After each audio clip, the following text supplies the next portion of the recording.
मराठी। देशाचे पंतप्रधान आदरणीय मोदी साहेब, देशाचे दुसरे नेते आदरणीय अमित शाह साहेब, राष्ट्रीय अध्यक्ष नड्डा साहेब,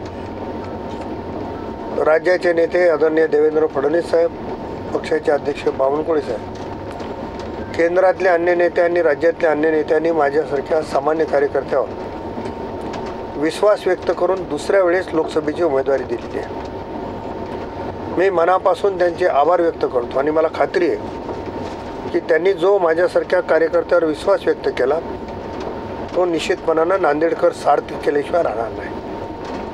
आज देशामध्ये वातावरण आपकी बार 400 पारचं आहे, मोदी की गॅरंटी, लोकांमध्ये एक उत्साह संचारलेला आहे आणि लोकांच्या मुखातून ह्या घोषणा होत आहेत, जबरदस्ती नाही आहे। आणि अशा वातावरणामध्ये मला तिकीट मिळावं हे मी माझं भाग्य समजतो। मागच्या निवडणुकीमध्ये अशोकरावजी चव्हाण आणि माझी लढत झाली, नांदेडकरांनी माझ्यासारख्या कार्यकर्त्याला लोकसभेत पाठवलं। आता अशोकरावजी चव्हाण यांनी भारतीय जनता पक्षामध्ये प्रवेश केलेला आहे। एक ताकदीचा नेता म्हणून त्यांच्याकडे निश्चित प्रमाणात बघितल्या जाते।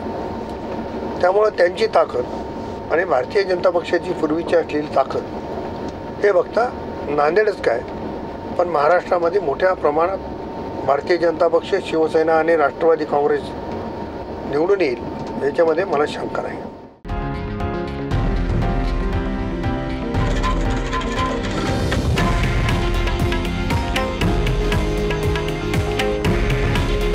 हे आहे देशातील नंबर 1 न्यूज नेटवर्क आणि आपण पाहत आहात TV9 मराठी।